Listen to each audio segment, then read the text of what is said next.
So good morning, you guys. Thank you for joining us. Today, our topic is survival, and I have a special guest. Listen, we know each other from when we were little. Oh, that's all I'm gonna say about that. And but you guys, like, he's my brother. Like, we don't have to be blood to be siblings. Like, this is my brother. We've known each other for a very long time, and it was crazy because when we ran back into each other, it was at college, and I was like, I know that. I was like, hey, Dad, I know that's him. And so I'm just so excited to have him. His name is David Murphy. David, tell the people about who you are so that they can get a little glimpse before we dive into everything. Hey everybody, how y'all doing? My name is David Murphy. I'm a former fullback at Stillman College. I'm from Brewton, Alabama. Um, I'm a coach. I coach for the Scouting Falcons football team.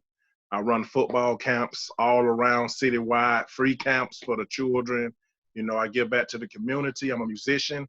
I do whatever I have to do for God and for the people. So, all wrapped up in one. I'm just a servant. That's all I am. Yes. Oh my goodness. See, that's good, y'all. Like, he's here. Like, I don't really have any questions for him because the Lord was like, just let him tell his story, let him inspire the people because he has a story of survival. Um, I had a dream one night. I didn't know that some things had happened to him. I didn't know exactly what had happened, but the Lord had put it in my dream of him running again. And I hit up his mom in Messenger and I was like, hey, I said, just tell him that he will run again. And she was like, okay, because she didn't go into no details. And I was like, Mama, like, what happened? But the Lord told me to leave it alone and just say he will run again. And I was like, okay, he will run again. She said, okay, thank you. And I left it like that. And just recently, I know a little bit of what happened. So he's here to actually go into details of what happened and how he was able to pull through and how the Lord has just blessed him to go forth and minister to different people throughout. Whoever he touches, whoever comes into his presence, he's able to minister to them. So the floor is yours. Tell us the story of your survival. Okay, well, it all started 3 months before it really happened. Oh. The Lord been talking to me, and he was telling me, you need to start doing sit-ups, 200 sit-ups a night. Don't miss a night. I was like, really, God? 200 sit-ups? I said, okay, God want me to work out, get in shape. Okay, I understand. So I'm doing my sit-ups. Then it increased to 300 a night. And God was saying 3 months before anything happened, you have to work out. I started lifting dumbbells. I started running. I started doing everything that I can do to work out, almost like a bodybuilder. And my wife was like, you are really working out every night? I said, yeah, God told me to do sit-ups. She was like, okay, well, you better listen to God. And she walked on. Well, not knowing that God was preparing me for what I was going to go through. So one night, I'm about to get ready to head to work. And my whole family is supposed to be in the car. My wife, my son, my daughter, and we were sharing one vehicle. And we played and wrestled. We looked through like pictures from way back. And I'm just flipping photos, and we just had a beautiful time. It was different. And I got ready to leave, and I said, y'all, come on, let's go. Take me to work. And at the last minute, she said, nah, you go by yourself. She had a funny look on her face. And I didn't know what it was, so I kissed her and said, okay, I'll see you in the morning. She said, okay, I love you. I said, I love you too. I hugged the kids. I love you. Not knowing till later on, my wife told me she went in the bathroom and she immediately started praying for me.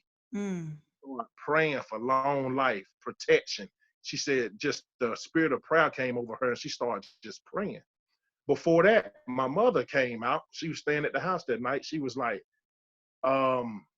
she's an evangelist Edwards. And she said, be careful. I seen some stuff. Just be careful, And she was praying for me. My uncle, who is a pastor in Newton, Mississippi, He prayed for me the day before. He prayed against car accidents. He prayed against cars flipping, and he just prayed against it. And I left. Not 15 minutes later, I seen a car coming at me. It's about 10 o'clock at night. And I'm trying to run from the car, but the lights are following me. And I tried to get all the way over on the shoulder. I couldn't go no further. There was a rail there.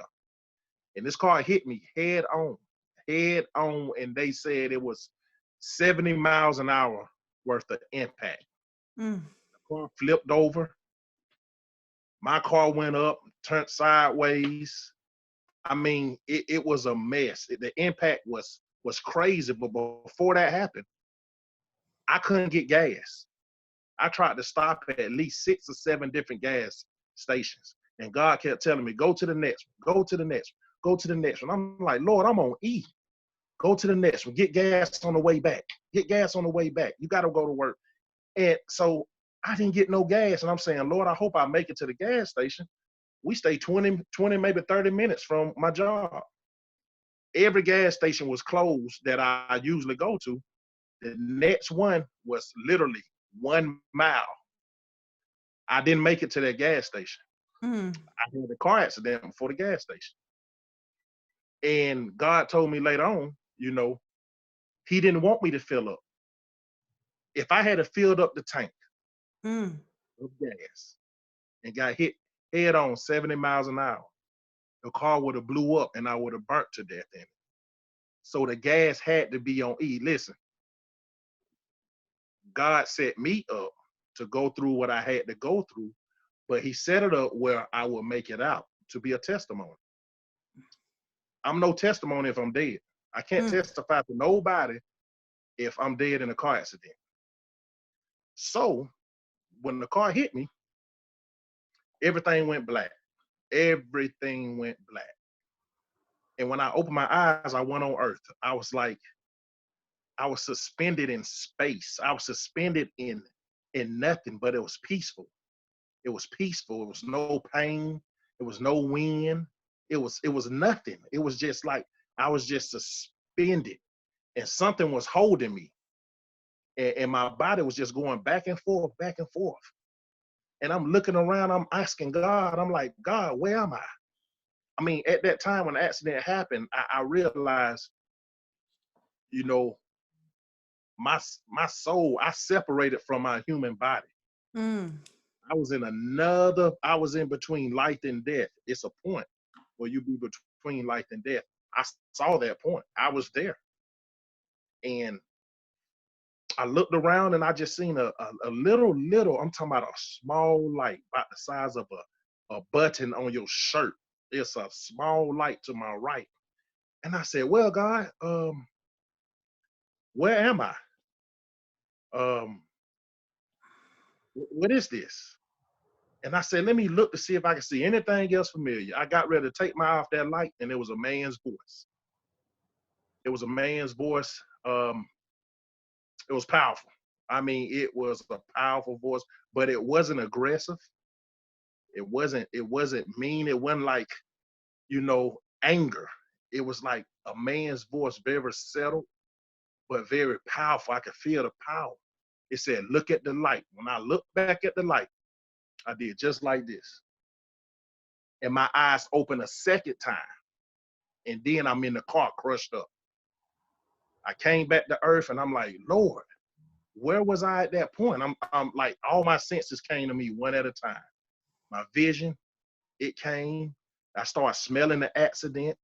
I started feeling pain, I started tasting. All my senses came back one at a time.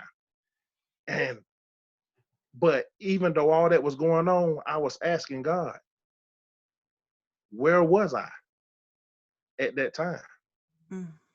And I'm like, oh my goodness. So it's like a fly going a soda can.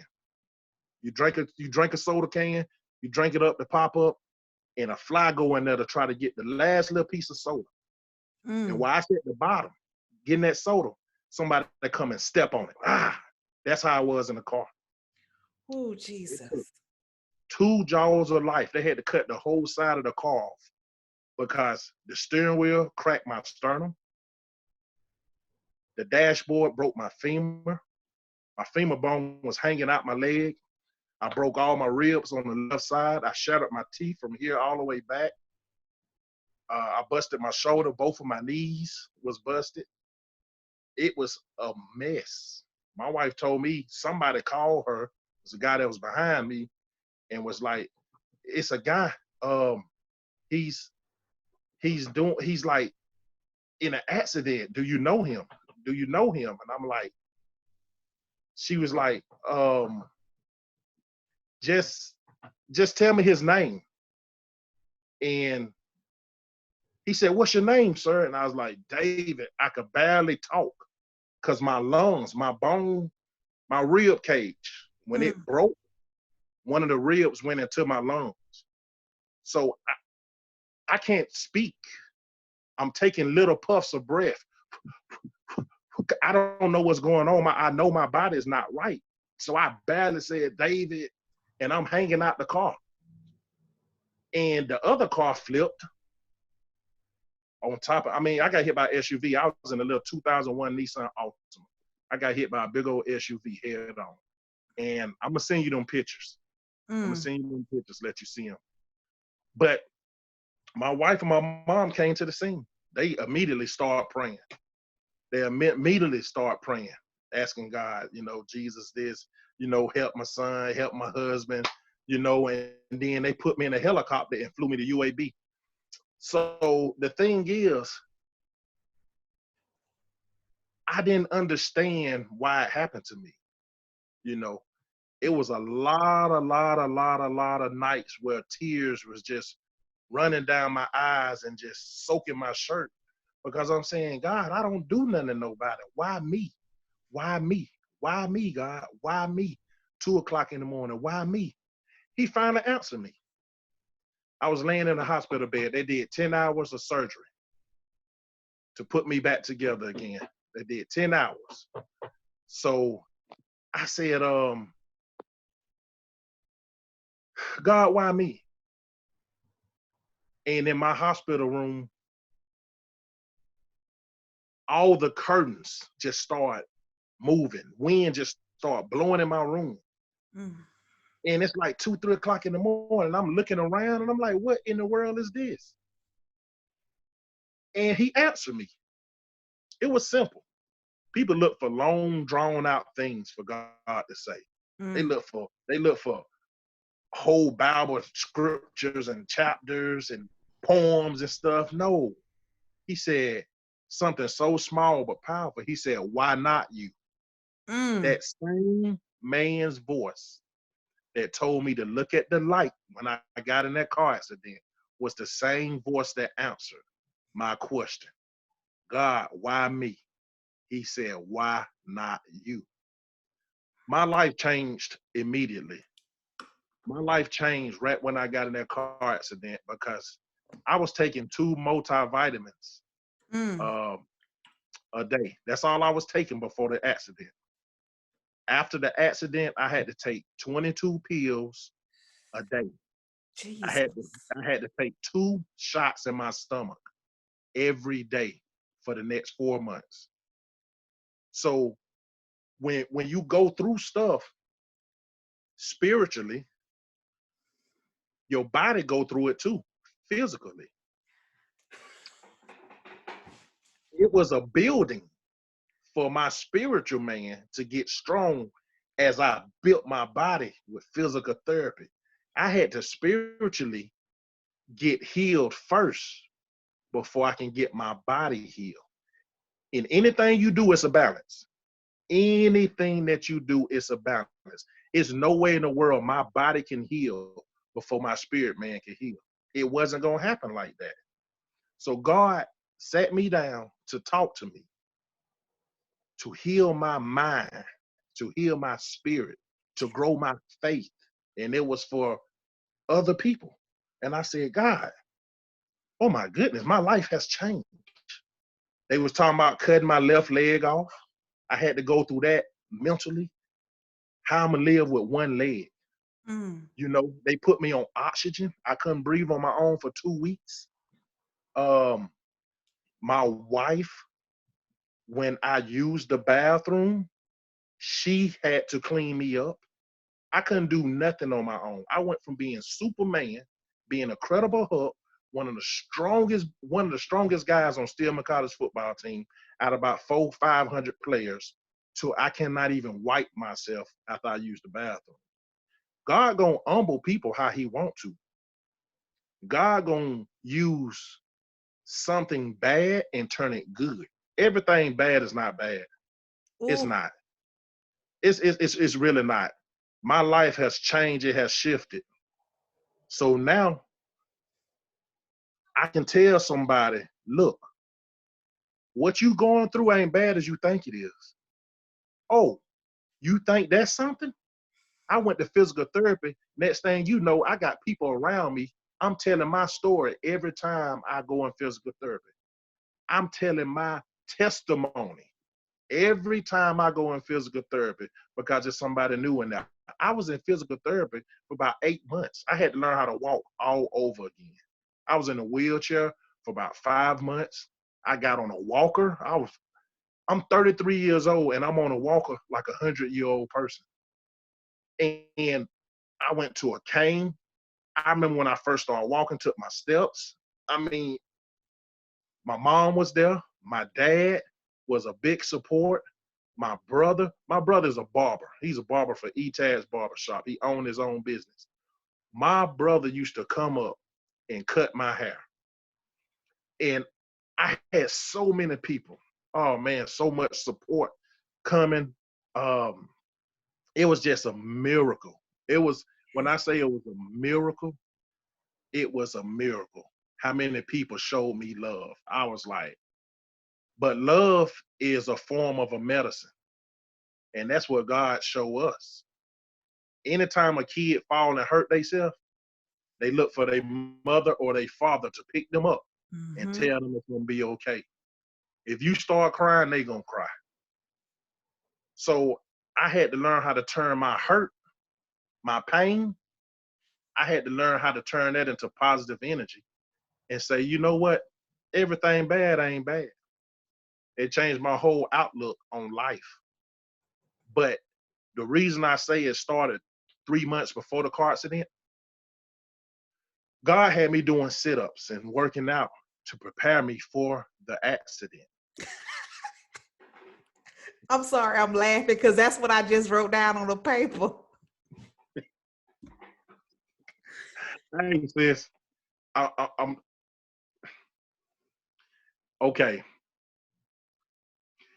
It's like when you cook and you have to prep. You have to prep. You prepping for what you fixing to do, and you see the outcome of it. You know the purpose why you prepping. You know what it's gonna be used for. If you take time to prep something, that means it's important. Yes. God took time to prep me, to take me through this accident that they say 99% of the time people don't make it through an accident getting hit 70 miles an hour, and the steering wheel is in my chest.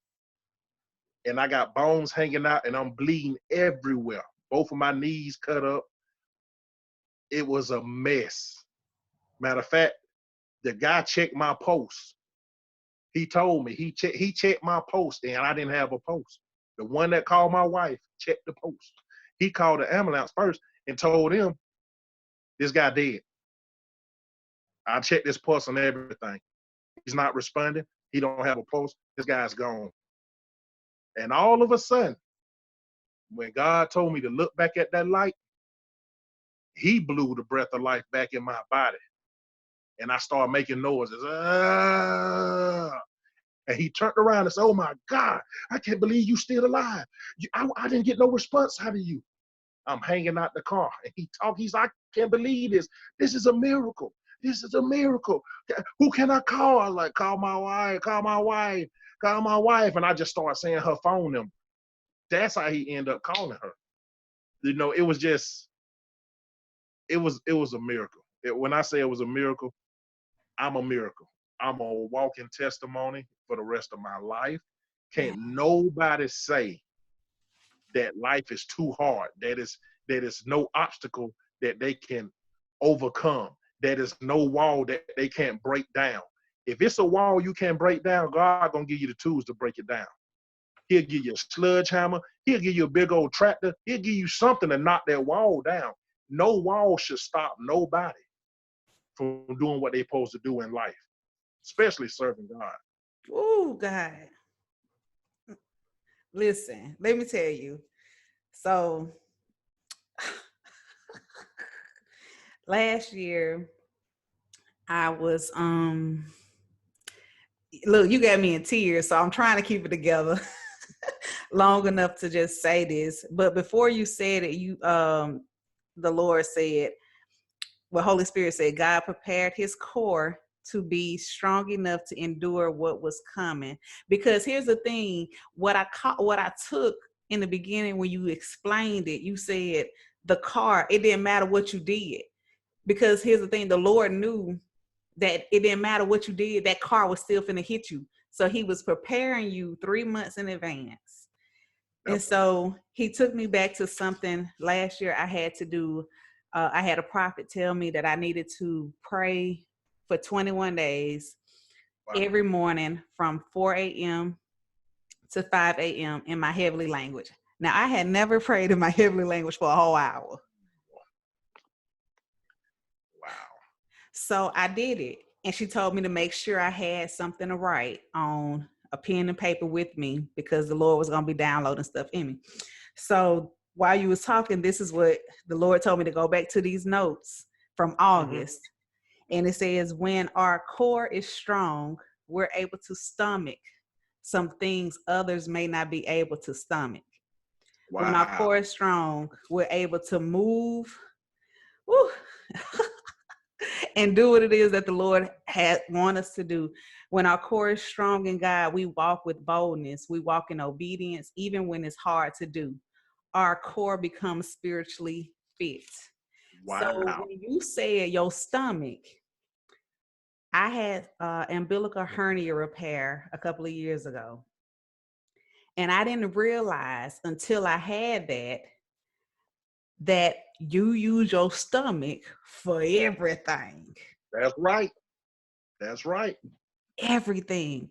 So when you was talking, the name of this podcast is The Core. Oh, wow. Wow. Listen. And the Lord has, and so when you says he had you working out and doing sit-ups, he said, that's why you need to get back on what I told you to do last year, which is worked out.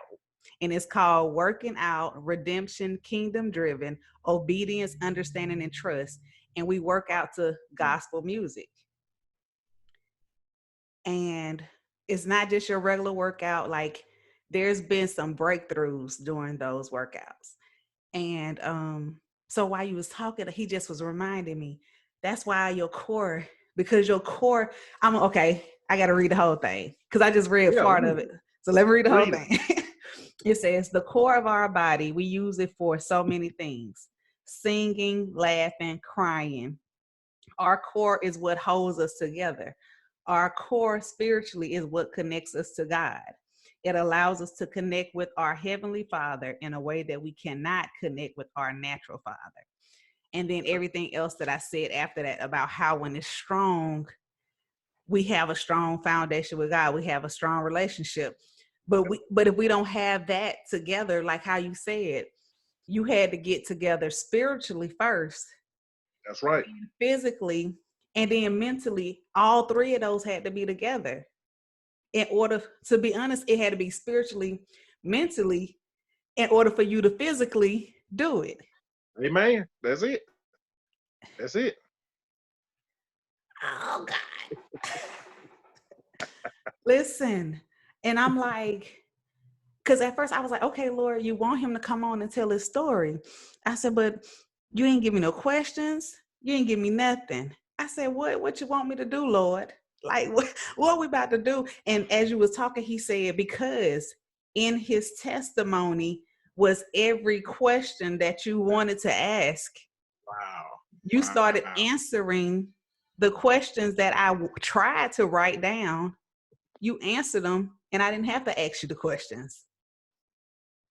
It's I mean, like, it's funny. My testimony is really, I was out for 14 months. If you add the 3 months on top of it, then that's 17 months. My testimony is really 17 months long. Hmm. That was just a piece. I mean, because it goes into levels of healing.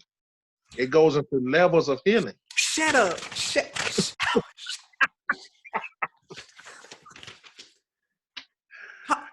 Hold your mule. Okay. Hold your. Oh,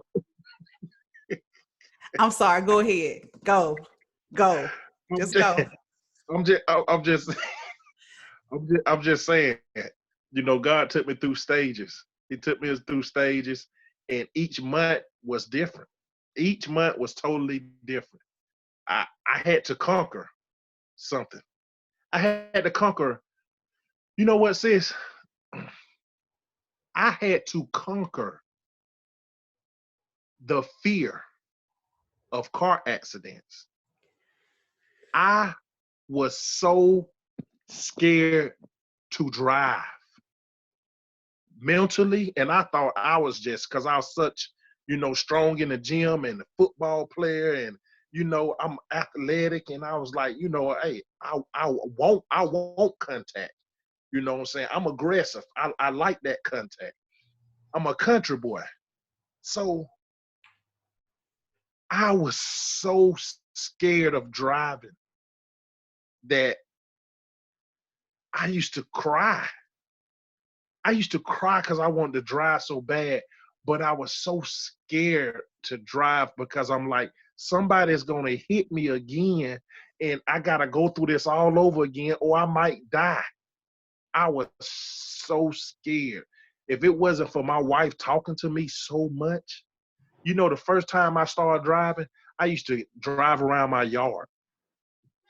I used to drive from the front yard to the backyard and back to the front yard all day. I would burn a quarter of gas going from the front yard to the backyard. I mean, it was such a mental workout, overcoming fear of, and God just had to tell me, it's okay. Um, every healing is not a miracle. Every healing is not going to be the snap of your finger and it's over with. This this place on earth, we have to go through physical and mental healing on this earth. Everything is not spiritual. Because if it was, all of us would be angels and floating around everywhere. We won't have to get up and go to work. We won't have to learn how to write, how to read, how to add. We won't have to go through school because everything will be so perfect. The hardest thing for people to conquer is fear. But it's only hard if you don't have the secret ingredient, and that's Jesus Christ. That's it. Listen, God told me, I got you. You start praying. You play your music. I used to be in so much pain at the hospital. And my wife would get me in the wheelchair. And I told her, they moved me to 3 different rooms. And I told my wife, I said, I need to be around some music. I need to be around some music. So my mama would spend the night, and then my wife would spend the night with the children. My daddy would come up and spend the night. I had my homeboys, man, listen, to have a good relationship and good brothers and sisters, whether they blood or not, like you were saying, in your corner to give you that extra push, that Yes. extra strength. Everybody need it. If anybody say, I don't need nobody, they lying. They lying. You can't live in a bubble. You need each other. You need each other. I told my wife, I need some music. They moved me from one room to the other. And I said, okay, I need some music. I listened to my music. I listened to preaching. I listened to everything, you know. And one day, the nurse came in and said, Mr. Murphy. I said, yes, ma'am. They said, we got a bigger room available for you. Uh, and it's on the other side of UAB Hospital. I just asked God. I said, God, I need music. I need music. Mm. And they moved me next to the living room at UAB that had a piano. My wife they would set me up in the wheelchair. She would push me in there to the piano, and I used to play. And I used to be, and I understand why I needed music. I used to be in so much pain, Oh, I so much see. pain. Oh, I see. Oh, God. And when I started playing, the pain used to go away. And when I stopped playing, the pain would come back. And I Mm. said, "Oh Lord, I understand why I needed music. I needed music in my life. I had spiritual warfare in my room. I had, and a lot of people haven't seen angels before. I have. My angels are always with me now. Mm.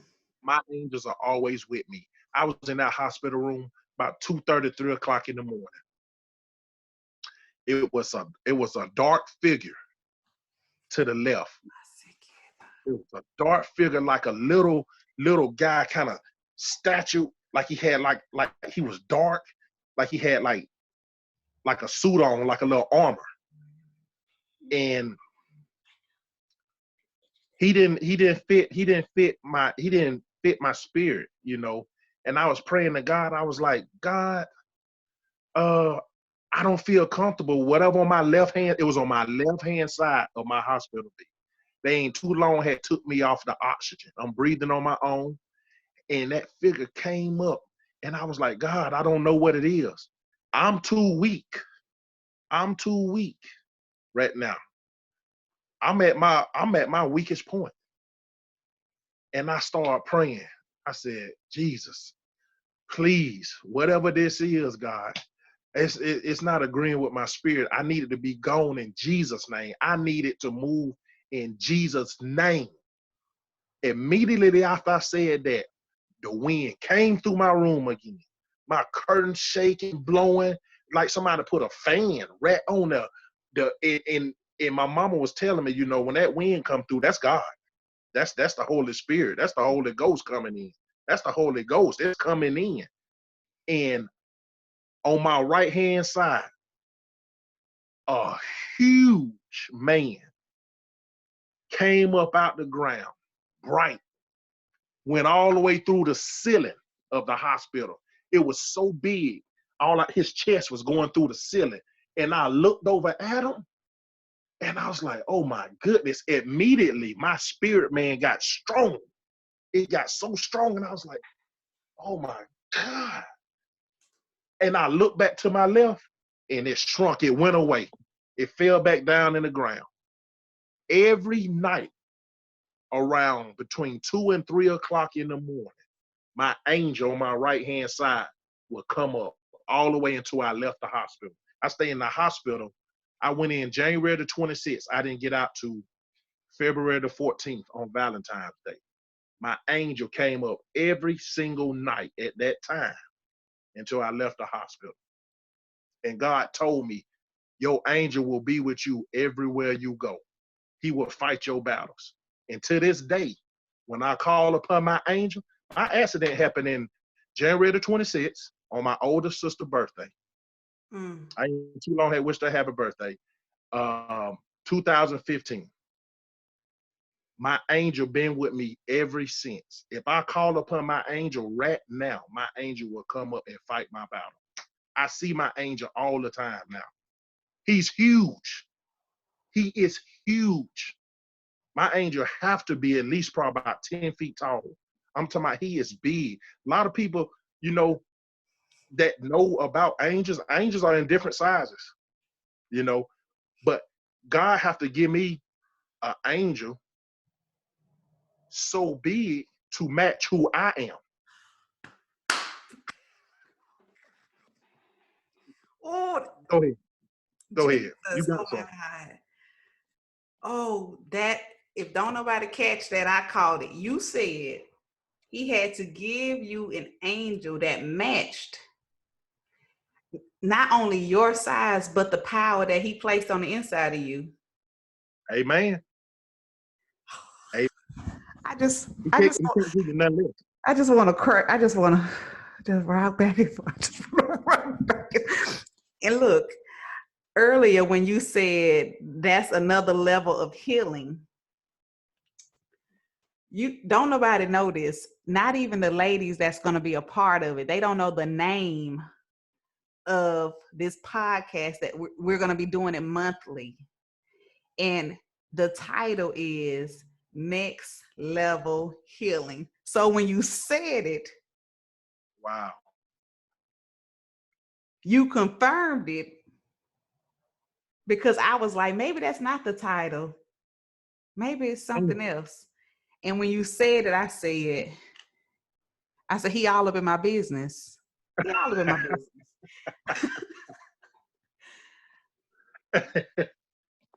And so when you talked about let me tell you how the Lord be doing stuff.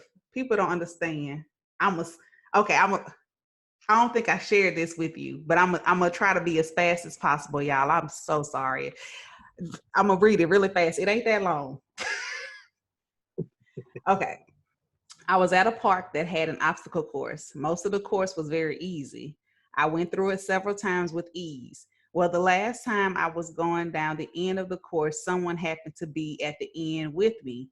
And some kind of way, she slipped, fell all the way down the wall, and ended up several feet away from the wall on the other side of a table several people were sitting at. I laughed, and so did she, because it was funny, because the way she went down, it was really funny.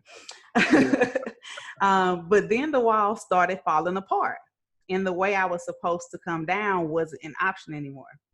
The wall is really tall, and once you're there, there's no way to go back the way you came. All of a sudden, there was a net you could hold on to or climb in order to get down. This guy walks up to me and said, grab the net right here. And he was so tall, he could touch the net. While I was on the wall, people I used to work with started coming, and they stared at me to see what I would do. I told the guy, I'm scared I'll fall because the net wasn't exactly close to where I was. He said, trust me, step right there, then grab this net. Because of the look in his eyes, I knew I could trust him. So I did what he said, and I grabbed the net. Then this pole appeared, and I was able to climb down from the 12-foot pole. As I was coming down the pole, some ankle weights appeared on my ankles. I have no idea where they came from. Also, the people who were there began to boo at me. They were acting as if they didn't want me to make it off the wall. When I got down, I saw my cousin, and she looked nervous. I asked her, had she tried the obstacle course? And she said, no, I'm just watching. Then I took the weights off of me and put them around her neck, and she stood tall and strong. Now, when you said that the angel went through the roof, I said, okay, see, this is how he be working. He don't just have one person have an encounter with something and somebody else haven't had an encounter too. Right. Because the man was so tall, he was taller than the 12-foot pole. And I was sitting there like, he was literally like right there in my face. And I'm looking down like he really that tall. Wow. But I knew I could trust him because like how you said, when it came, there was this power that came in you and you knew that you was protected and that God had you. That's right. That's right. And you knew you could trust him. Yeah. Wow. So that was a dream I had. But then with the ankle weights, because the ankle weights was supposed to make me even more nervous. They attached to my ankles and made me heavier. they wasn't for me. When I gave them to my cousin, she stood tall. They Wow. they tried to put something on me that was really meant for her. Okay. Okay. Yeah. I get it. So you know how people would try to say, well, David, now you need to go and preach it. And he might not Mm. have necessarily told you to preach, but he said to share your testimony.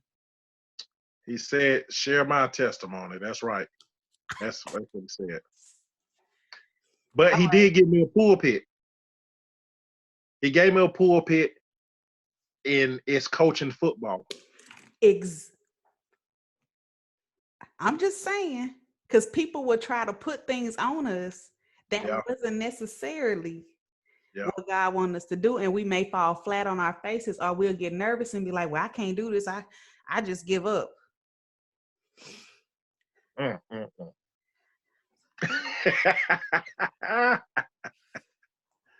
You just don't understand. Yeah. The Lord wanted you to come on to help other people, but you really just helped me with some stuff that I was like, Lord, sometimes he'll speak and he'll tell us something and we'd be like, nah, I don't think that's really what he said. And then he'll have somebody come and say exactly what he said. That's right. He sure will. And y'all haven't had no conversation outside of this. Wow. At all. God is good. Yes. Oh my goodness. Let me tell you. And I was just told this other young lady, I said, I'm about to get on the phone on with my brother. I said, and let me tell you, I said, his testimony, I said, the way the Lord moved in his life, I said, it's going to bless so many people because people feel like they can't make it through stuff. Yeah. But you can, but you gotta be the key ingredient. You said the secret ingredient, which is God. That's right. They feel they can do it by themselves, but he's like, no, you need me. That's because you've been searching for something. Okay, I'm gonna be good. I'm gonna just be. I'm gonna say it real quick. You've been Go searching ahead. for something, and you keep because. Okay, I'm gonna talk about me. I was very promiscuous. You may have heard some things, brother, and I'm sorry that you heard the things about me back in the day. I was searching for something, and I didn't know that what I was really searching for was God. I Wow. thought I was like, okay, I just need something. Like I need love, and I was trying to get it. And the whole time, if I just had just said, God, I need love, He would have just gave it to me. That's it. That's it. But you didn't know. I didn't. See, that's the thing. That's where counseling come in at. That's where the elders, that's where grandparents and stuff come in at that have sense. Because there's a lot of older people don't have no good sense, not no good advice. Hey, listen. Now, I'm just saying, there's a lot of older people, older than us, that's not giving good advice. Then that's when your relationship with God come into play, and you ask Him and get the answer directly. I Mm-hmm. mean, sometimes you don't want watered down answers. You need some direct answers. When I see you, I'm be like, sis, I'm so sorry, but I gotta punch him. Look, you probably saw my post. I said it's time out for sugarcoating. The Lord said, y'all been sugarcoating my word. Y'all been sugarcoating these. When I tell you to tell somebody something, you like, well, the Lord said that you might not need to do that no more. He like, no, tell them, warn them that Yeah, I'm not gonna do it. But if they keep going that way, the enemy gonna do it to them. that's right. That's right. Whew. Lord, this has been really good because, like I said, the Lord, He know what He be doing. He the timing, His timing is always perfect.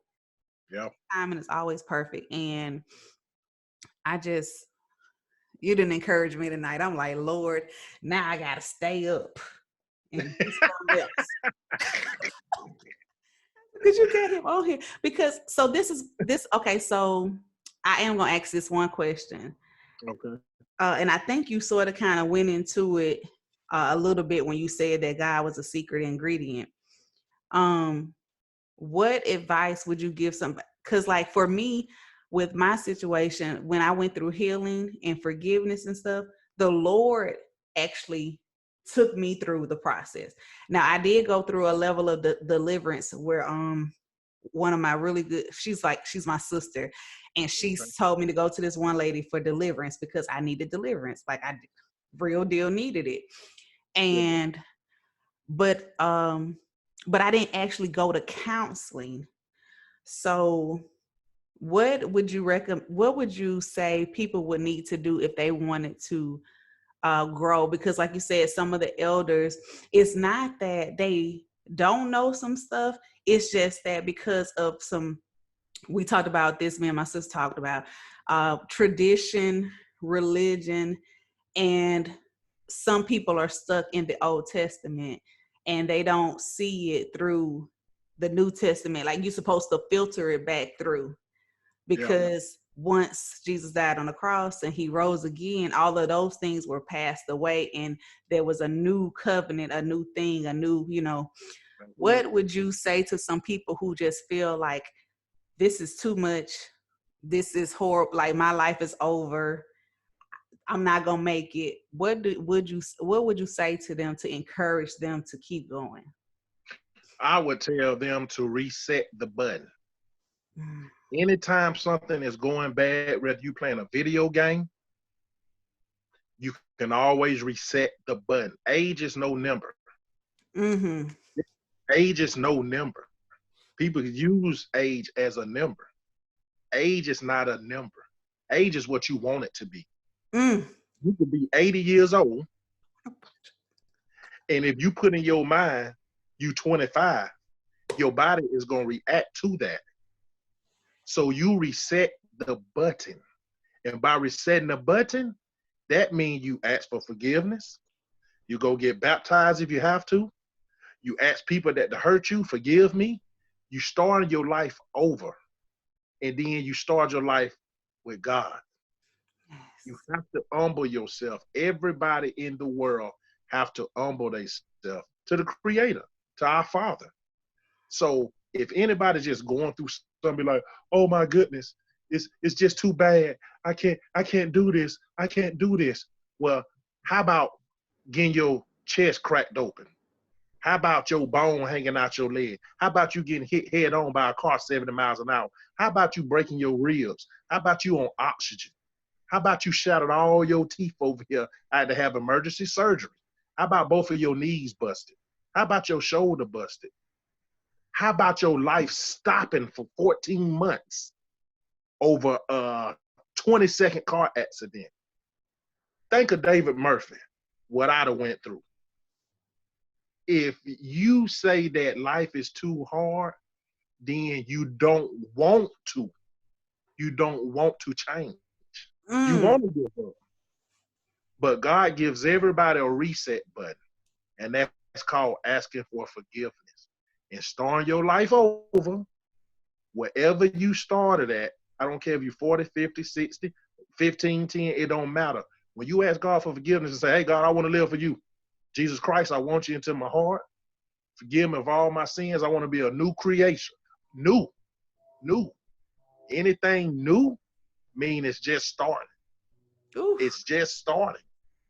So God is time.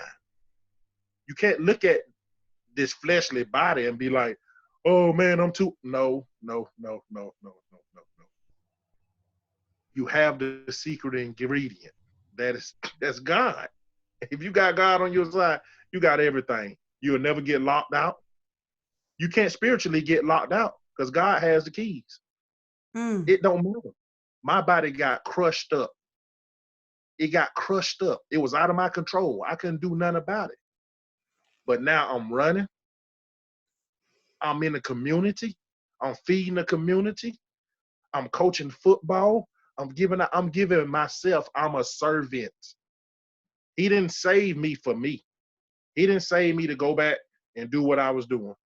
He saved me and started me over again. I'm a new creation. I'm born again. Let me tell you something real quick. When I was born, I'm on my third life. Listen to me, sis. When I was born, I died. I died. The doctors had to bring me back. I mean, it happened like that. So I was born. Okay. Then I died. Okay.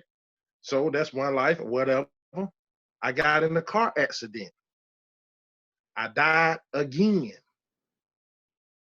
And he brought me back again. You understand? I was born. I was born. I was born. I died 2 times. I'm on my third life. How many people get 3 lives in one lifetime? Not many. So it's a purpose for me. It's a purpose for me. And you don't have to go through that dramatic stuff, but God said he wants to use my life as a testimony. I had people calling me, texting me. I had people telling me, you know what, Big Murph? I said, what's up, man? He said, this the God you've been serving all this time? I'd had somebody talk to me on the phone while I'm still healing. I'd have made it home from the hospital. Is this the God you've been talking about all these years that you've been serving? This the one got you through that car accident? I said, yes, sir, it is. They said, man, I want to try your God. What I need to do. Oh, God. Yeah. I'm laying in the bed. I still can't even walk. I can't go to the bathroom. I can't do nothing by myself. My wife had to turn down a job to stay at home with me for a year to take care of me and the 2 kids. So he asking me, what do I need to do? I want that same God that you've been serving that brought you through this car accident because you're supposed to be dead. So I couldn't feel sorry for myself. No, God had to heal me spiritually, mentally in the hospital before I got out because he knew I was going to have to start ministering to people and counseling people and telling people my testimony as soon as I got out the hospital, and I had to be strong enough to do it. I couldn't be on the phone breaking down, crying, feeling sorry for myself. No. And I'm still taking 22 pills a day and 2 shots in my stomach, and I'm telling people how to get a relationship with God. Ministry don't stop because your body broke up. Your spirit don't break. It don't break. You can't break your spirit. You can't break the spirit of Jesus Christ. You cannot break that. You can't break the Holy Ghost. You cannot break it. You can't damage God. You cannot damage the spirit of God. You cannot damage that. You only can damage this body. But if God is in you, you still strong. Yes. You still strong.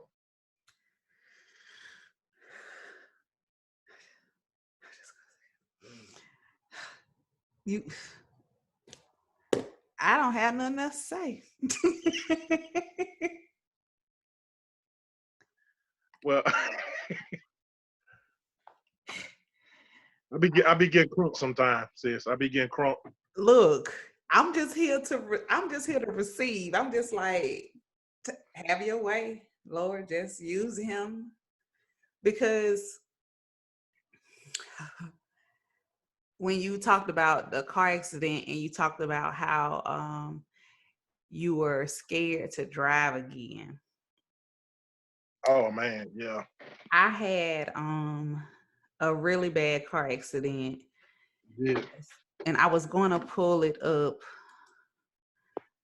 I'm gonna see if I can real quick. The guy hit me head on, and What?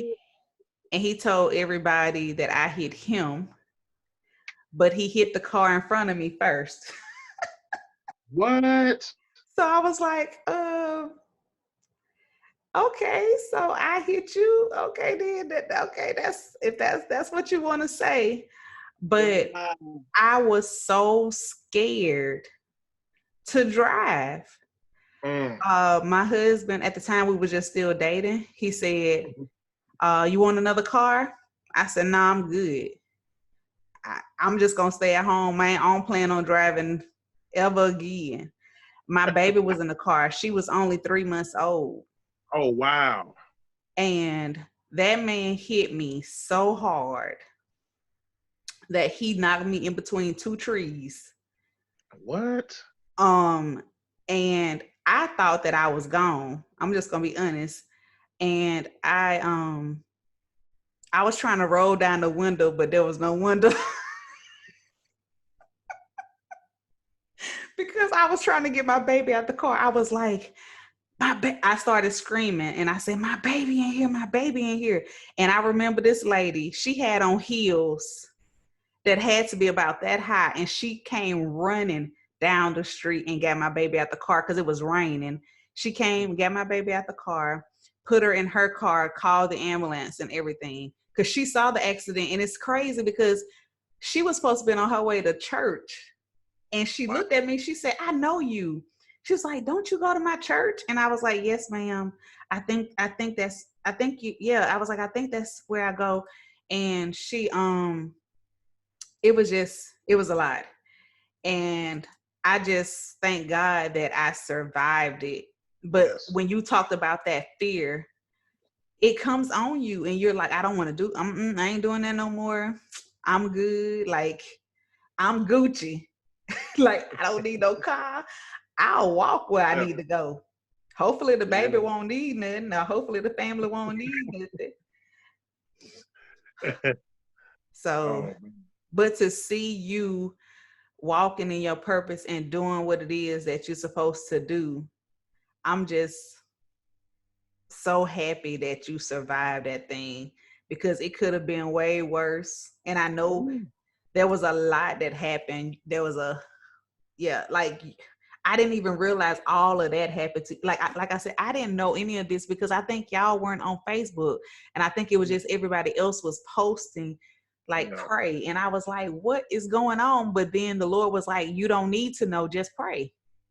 Wow. And when he showed me that dream and I know people like, why you keep talking about the dream? Because at that time I don't think I was saved, but the Lord was showing me he's going to run again.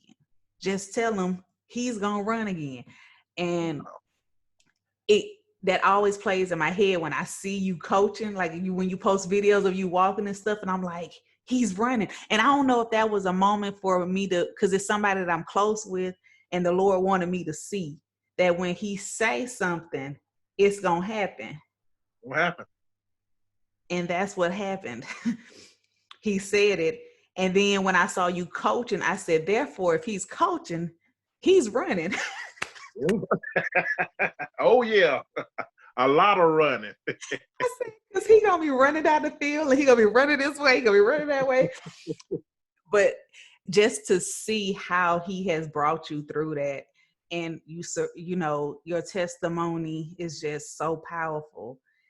I just really appreciate you just coming on and just sharing your story and how God has brought you through and how even with your wife feeling something, an unction in her spirit to pray, because I promise I'm finna get you off.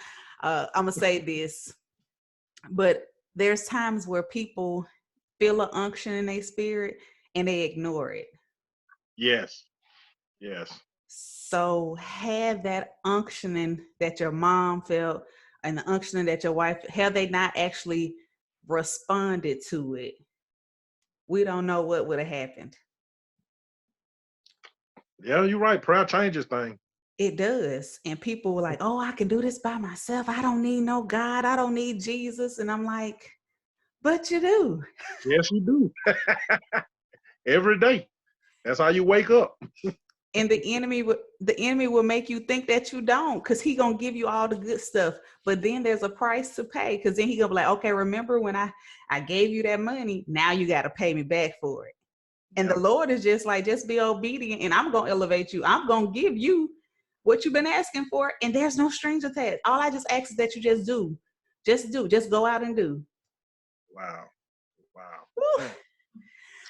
So again, just thank you so much for agreeing to come on. Thank you for being so transparent and Oh, you welcome. honest and open, because it's not easy to do that when, so many people are so judgmental, and they like, oh, well, she want to be seen. And I've heard that before. Oh, you just want to be seen. And I'm like, nah, I did not want to do this. Right. Just wanted to be plain old Sophia, minding her business. I didn't want to do this, but obviously I was called before birth, before I Yep. was even in the womb. Yep. So it is what it is. It is what it is. We can no longer run.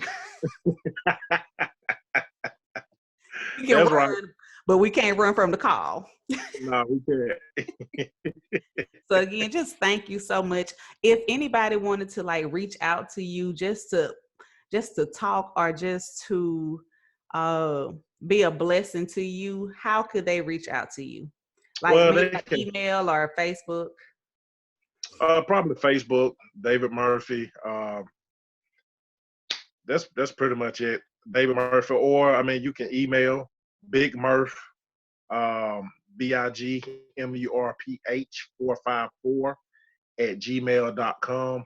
But or inbox me Facebook.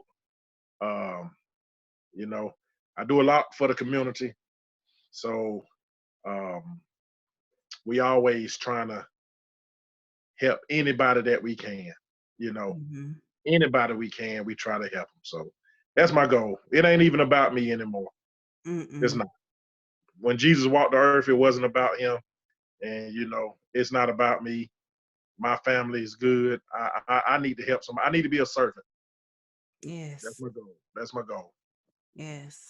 So you guys, thank you for joining us. I pray that this has blessed y'all. I pray that y'all lives are changed, that you begin to grow and become fit spiritually, mentally, and physically.